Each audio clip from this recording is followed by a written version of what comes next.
Good evening and welcome back to Game Day, you hoops. I'm your host, Mecca Thompson. Our analysts joining me tonight are Parker Abels, Carly Murray, and Blake Mullen.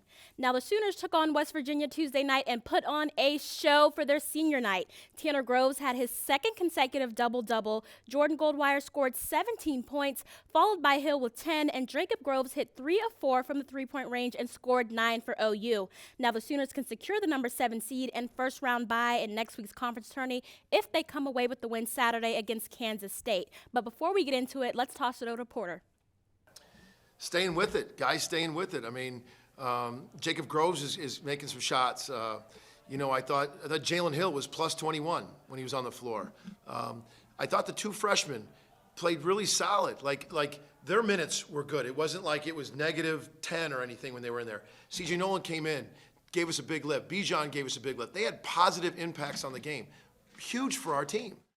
Now, it was pretty clear that the Sooners' performance was electric in this game. What is one aspect that stuck out to you? To me, this game proved what happens when the Sooners play as a team. Lately, I've seen a lot of OU players kind of trying to play hero ball, whether that's Gibson, Goldwire, Groves. But this game, they all played as a team. They contributed together. CJ Nolan coming back was a huge win for the Sooners. And while Groves and Goldwire led the way, they all scored, minus Johnson, who only played 6 games. Every player scored in that game. And the Sooners shot 40% from 3. Everybody was hitting 8 for 20, which in my book, I would count that as a win. And they also held West Virginia to 59 points, which is a huge win as well. It was just a complete game overall. They worked together. They moved the ball. They created opportunities for their teammates. And if they continue to do that, they have a chance come March. Yeah, you kind of hit on the shooting a little bit. That's what I'm going to go with. The lights out shooting. Like you said, every player scored a point. I mean, after Nolan's three-pointer and Hill sandwiched 2 baskets around a layup by Nolan, it was a wrap for the Sooners. The Mountaineers didn't stand a chance. Groves had his second consecutive double-double and finished with 17 points and 10 rebounds. Goldwire scored 16 points on 6 of 10 shooting. The Sooners had a really, really good game, and I liked what I saw. We'll see how they play against Kansas State on Saturday. Absolutely, and 2 really big things for me here. Number 1, they only had 12 turnovers in this game. This is a team when over half of their wins this season have come from games where they had under 15 turnovers. If they are smart with the ball, they're going to score more points. It's pretty simple. And the second thing, like you touched on, they must spread the ball around. They had 5 players over 8 points against West Virginia, and they had 5 players in double digits against Oklahoma State. Like you touched on, if this team spreads the ball around, they don't need Tanner Groves shooting it 20 times. They need to play as a team. If they do that, they have a chance. They can win some games in March. I really believe so. Okay, so now my next question for you guys. Headed into the postseason, what do the Sooners need to work on the most? I think that their biggest weakness right now is their physicality down low. The Sooners have lost games because they got out-rebounded on the offensive glass. For example, take the Texas game. They lost that game by 2 points, and they got out-rebounded on the offensive end in overtime, which led to multiple second-chance opportunities, which is why Texas won the game. They also let Oklahoma State climb back in the game because of the offensive rebounding, and they let the Oklahoma State's big guys take over. While they did win that game, when it comes to teams like Kansas, Baylor, Tech, the teams that are going to be playing in the first round of the Big 12 tournament, that's just not going to get the job done. Groves and Shagwa, along with Hill, have to get that together and just honestly rebound the ball. And if Moser can fix that, they still have a chance. Like you said, when you're playing against elite teams like Texas Tech, Baylor, and Kansas, you have to be consistent to compete in this league. In the Big 12, Oklahoma is last in combined team rebounds, last in team offensive rebounds, and second to last in the turnover margin. Against the Red Raiders, the Sooners had 21 turnovers. Like you mentioned earlier, Blake, the turnovers are a problem for the Sooner team. They need to get it together. Although the Sooners beat the Mountaineers a couple weeks ago, they only had 5 offensive rebounds in this game. TCU averages 13.4 offensive rebounds per game. Oklahoma averages 7.4. They need to get it together. They need to if they want to compete in the tournament. Yeah, the biggest issue with this team for me is pretty simple. They can't win on the road. They are 2-8 on the road this year. You know who those 2 wins are against? West Virginia. They're the worst in the Big 12. And UCF. They're not that good. They're simply not that good. This team averages over 16 turnovers per game on the road in February, and they were shooting at 44.2% in road games in January and February, which is down from 47.5% on the year. But the biggest stat of them all, in February, OU averaged 55 points on the road. 55. At home, they were averaging 71. It's inexcusable. You have to be able to shoot. You have to be able to score on the road, and this team simply doesn't do it. Okay, but when you think about it, it's going to be a neutral site game in the Big 12 tournament, the NCAA tournament. How do you think we're going to, or how do you think OU's going to work when it's a neutral site game? It's no fans have the majority. I think that maybe OU has a chance in a neutral site game. That is the only thing that gives me a little bit of hope for OU. You are right with that. That is the only thing that gives me a little bit of hope. But outside of the LNC, this team has simply not been that good. Right, the rebounding and the turnovers are even worse when they aren't in the LNC, so it'll be really interesting how they play at a neutral site. They just feed off the momentum so much, it seems like, of the home fan base, right? Of the Yes. crowd, of just being inside the LNC. I just don't think they are going to be able to generate that momentum on the road. They haven't been able to do it all year. The numbers back that. Luckily, they're not on the road. It's a neutral site, so. That is true. Well, when Game Day U returns, our analysts will break down the upcoming matchup between the Kansas State Wildcats and the Sooners. Don't go anywhere.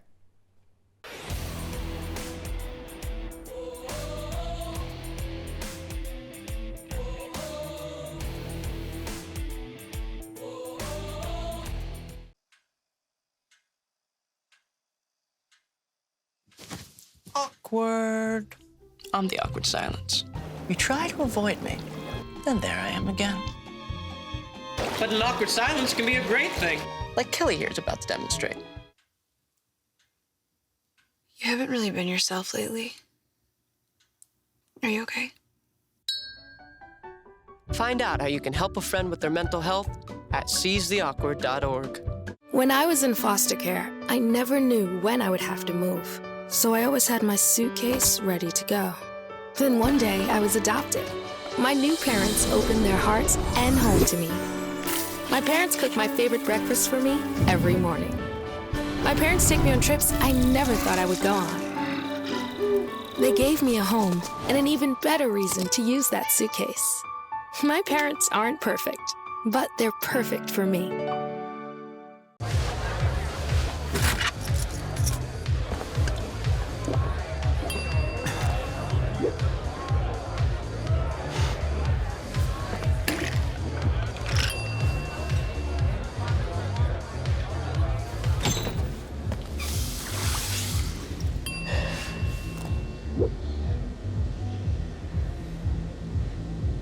If you need to do something to feel okay to drive, you're not okay to drive.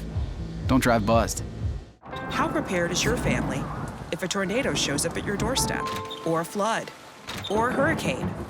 You can't just turn away a natural disaster. That's why it's important to go to ready.gov/plan now. It has the tools and tips you need to make an emergency plan with your family.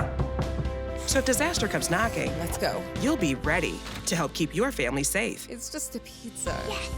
Make a plan today.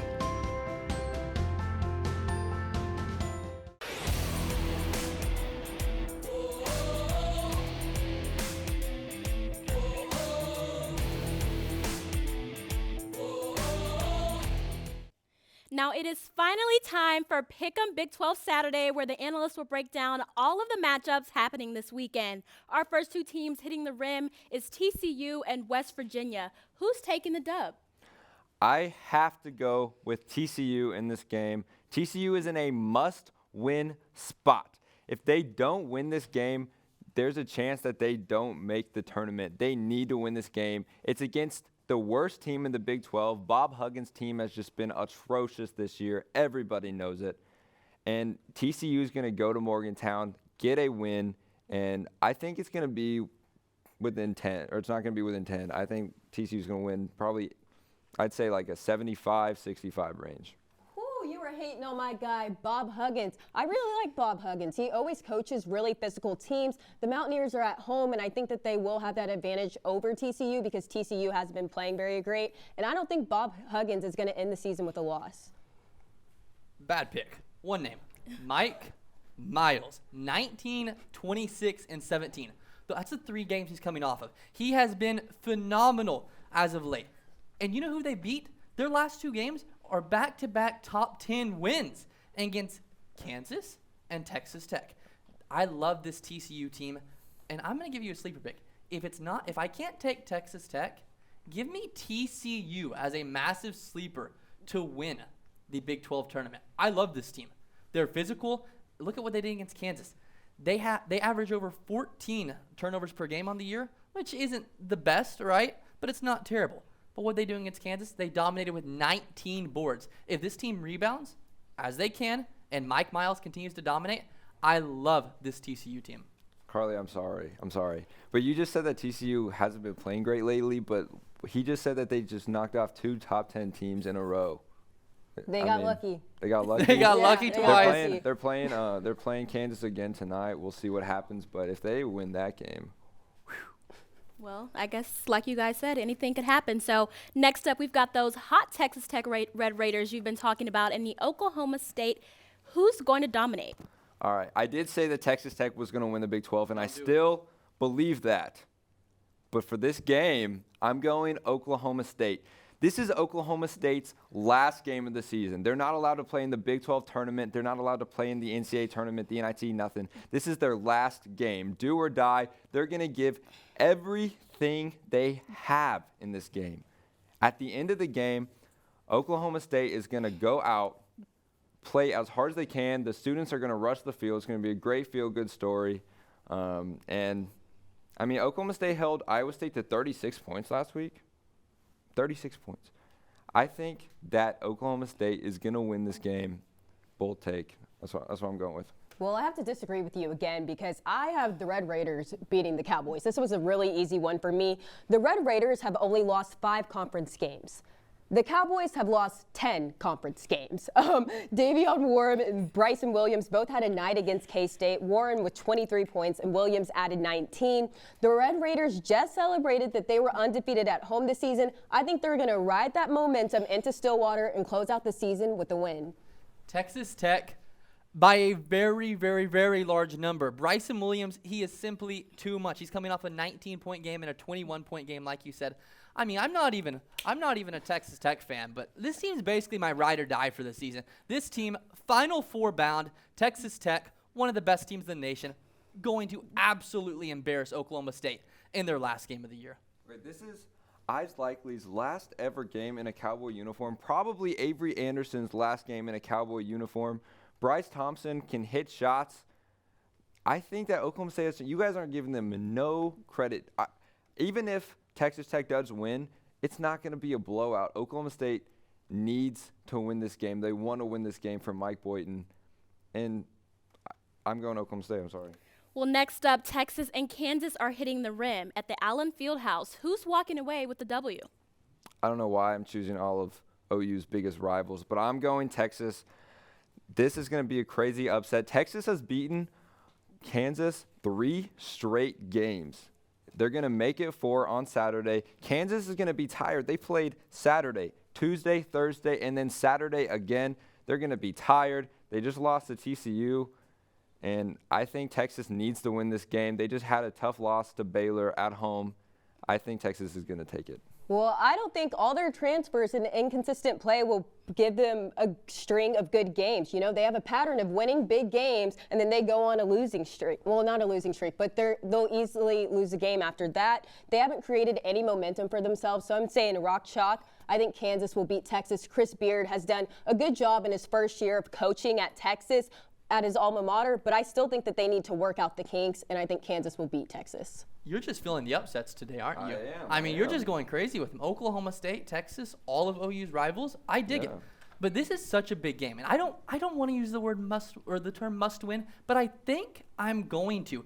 Both of these teams have been very off as of late. You look at Kansas. They are coming off of back-to-back double-digit losses. That's bad going into March. You look at Texas. They've dropped 3 of their last 6. Neither of these teams, Kansas, they don't want to lose 3 straight. Texas, they don't want to drop 4 of their last 7. This is a must-win for both of these teams to get at least some momentum going into the Big 12 tournament. Okay, now TJ Otzelberger takes on the Baylor Bears. Who's staying alive in this matchup? I got Baylor. Baylor's going to destroy Iowa State. Iowa State put up 36 points, like I just said, against Oklahoma State.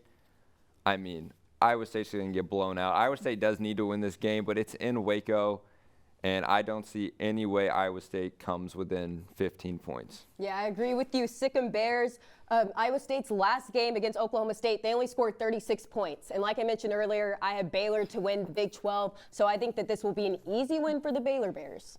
Yeah, Isaiah Brockington, that guy is an absolute beast. With that being said, Iowa State's still going to lose by at least 10. Okay, well, last but not least, Oklahoma and Kansas State. Do the Sooners have a little hope this round? OU has to win this game, and they will win this game in Manhattan. Close, 1 or 2 buckets. Yeah, OU has to win this game. Their last game against West Virginia was a must-need win, and this game against K-State is also a must-need win. I think Porter Moser and the boys will pull through. Nigel Pack put up 32 points 2 games ago against Iowa State. He's going to do similar against OU. OU can't win on the road, 2-8 on the year. Make it 2-9. Kansas State wins this one. Well, that is all we have for you this evening for Game Day U. Good night.